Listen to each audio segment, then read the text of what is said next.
2012 urtean 100 gora eta ikusten danez... Aprovechando esa inercia de formación en nuestra lengua.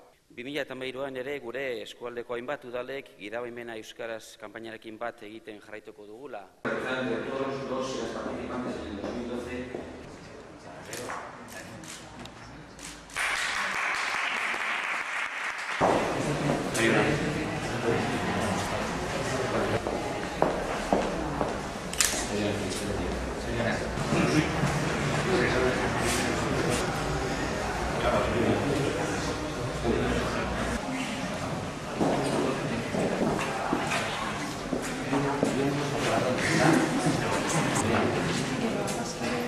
Vamos a